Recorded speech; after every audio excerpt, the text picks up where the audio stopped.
All right, my favorite little bunnies. Let's see if we can get through part of this script here. Let's just do a little read through, shall we?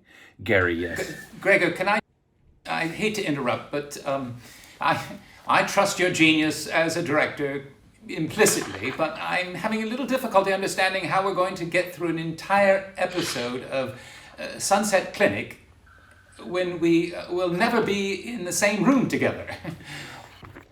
Well, darling, that's where science comes in, you see.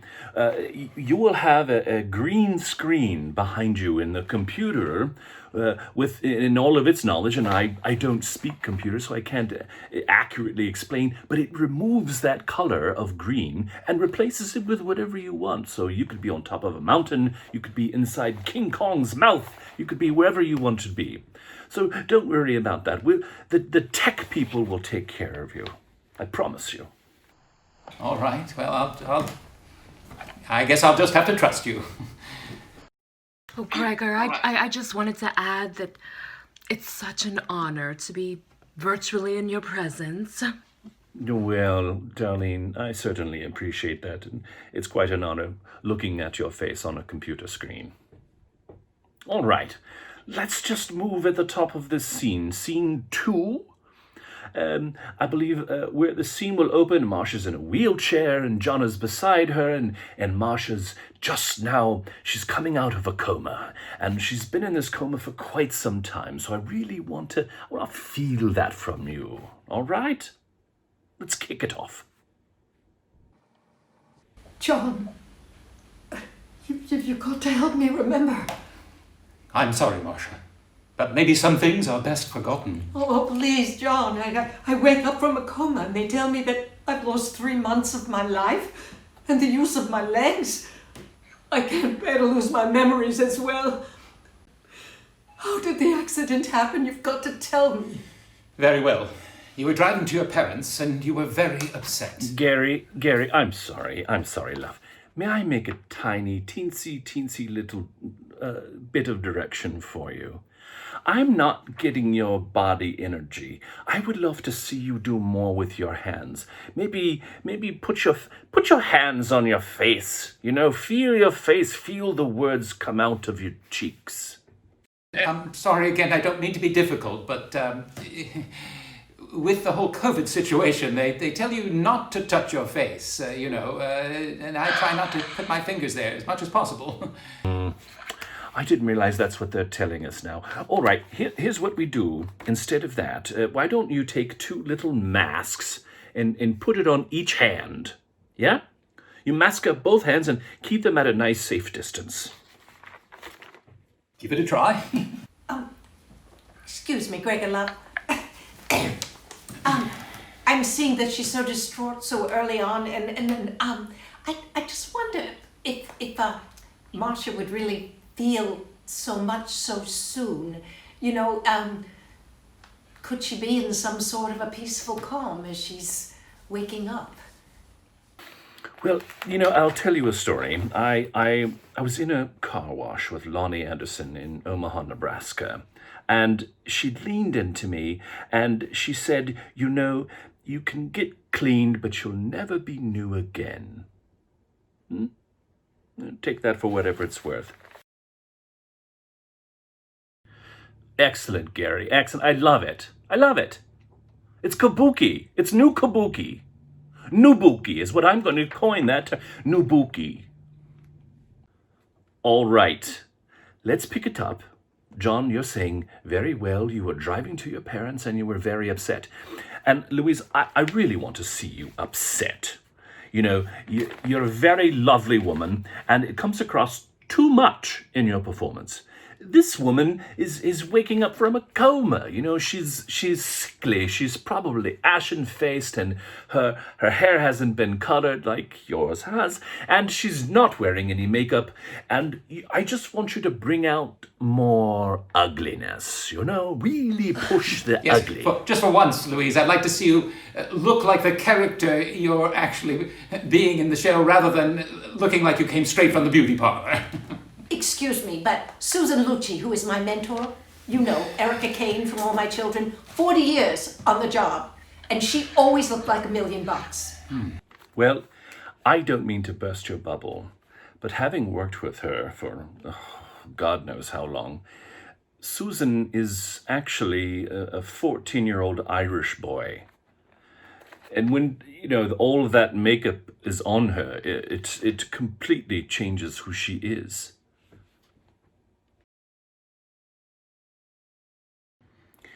Oh, let's try with the nurse's entrance. The nurse Angela enters, and John is blocking her view of Marcia in the wheelchair. John, we need to talk. Mrs. Griffin. Oh, you're awake. Yes, she came out of the coma just this morning. Oh, that's such wonderful news. Tom, who is this?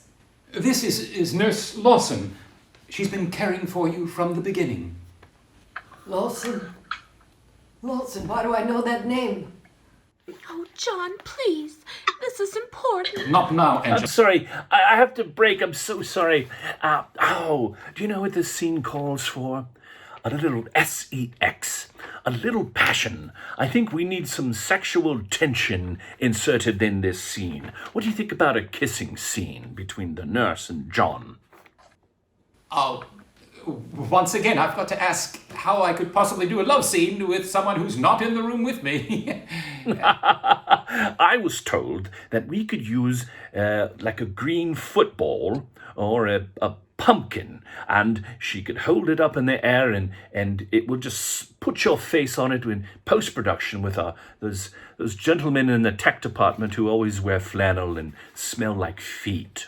Well, I suppose if I've been able to do love scenes with Louise all these years, I should be able to make love to a pumpkin. I'm not sure. With these on my hands, though, I do feel terribly constricted as well. Do you know that Michael Bay once gave me roses after I performed in a rendition of Con Air in the Round, and the card just simply read, "Please stop. Michael Bay." Yeah, take that for whatever it's worth. My advice is let your hands do the talking. So when you reach an apex of emotion, discard the masks, throw them off. Let the audience see just how impassioned you are at the moment. All right, yes. And Louise, remember, ugly, ugly, ugly, ugly. Not now, Angela. This is not a good time. Oh, I feel like I'm going insane. John, you've got to tell me, what did my parents do? Marcia, you told me that you had a child when you were 17. Yes, but she was stillborn. I never got to see her. No, Marcia. Your parents lied to you.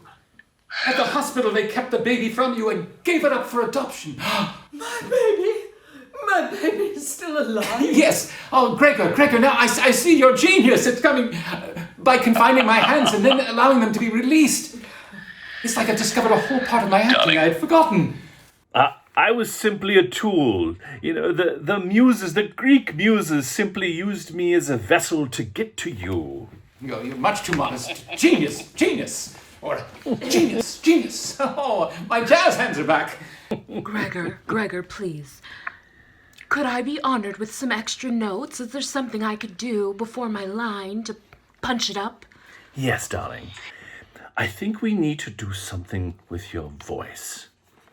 I would like to try an acting exercise where you put a large amount of food in your mouth and then try to talk through the food.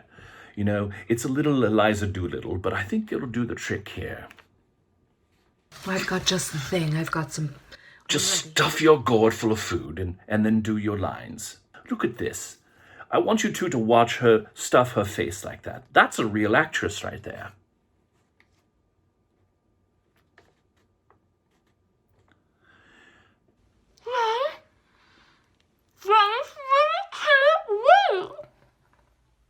Keep going. Don't lose the Later, action. Angela.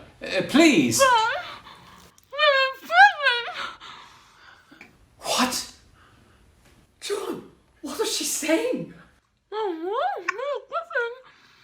It wasn't like that. We only met because Sullivan was that good and then we were perfect to happen.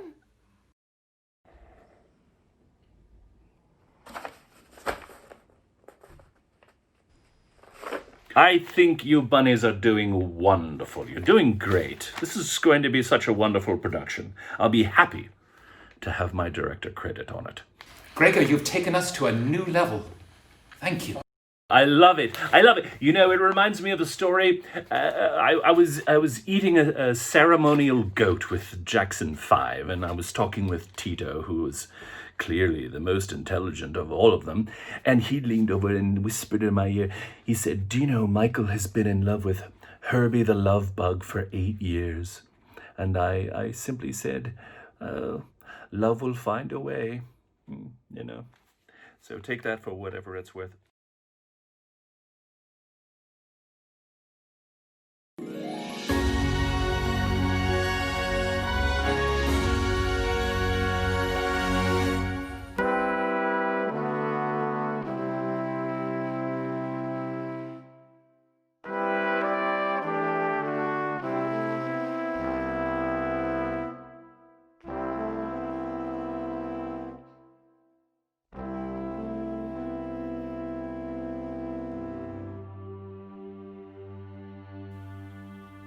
John, you've got to help me remember. I'm sorry, Marcia. But maybe some things are best forgotten. Please, John. I wake up from a coma and they tell me I've lost 3 months of my life and the use of my legs. I can't bear to lose my memories as well. How did the accident happen? Very well. You were driving to your parents and you were very upset. About what? You'd just discovered something they'd done. Something unforgivable. John, you're scaring me. Oh, Marcia, I never should have let you go. You were in no state to drive. Darling.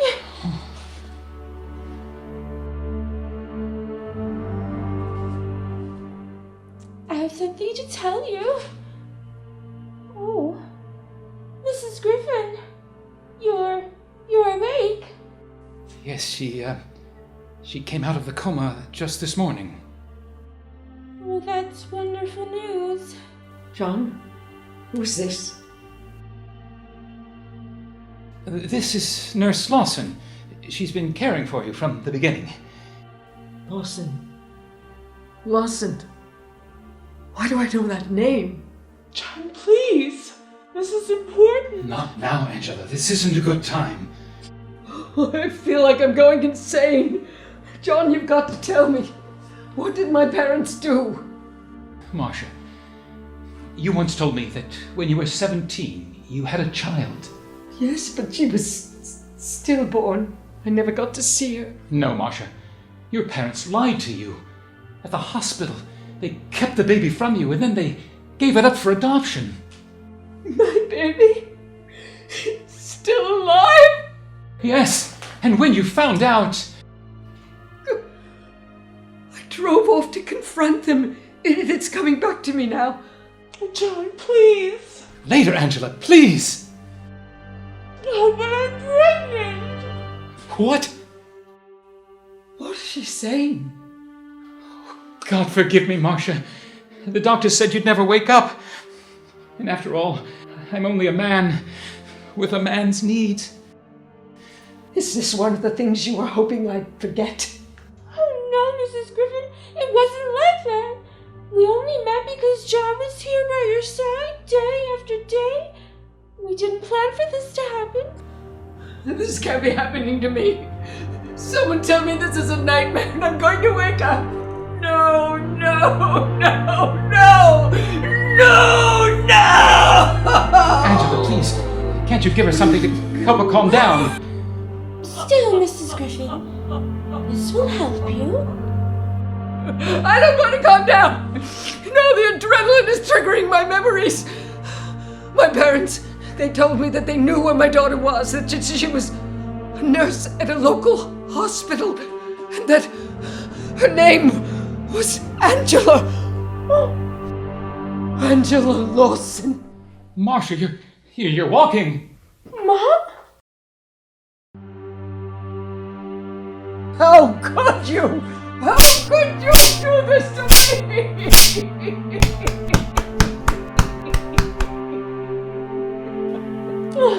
This is too much.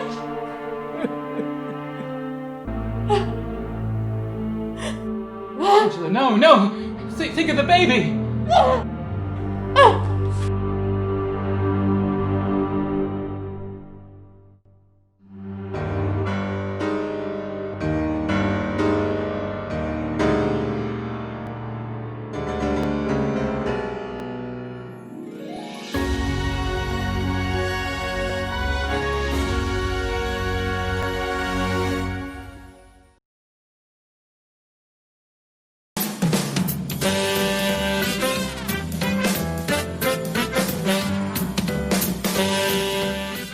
Well, I am just that was a heated exchange. Like my body is moist. That was wonderful. I can't tell you the last time I was so moved. In fact, actually, I can.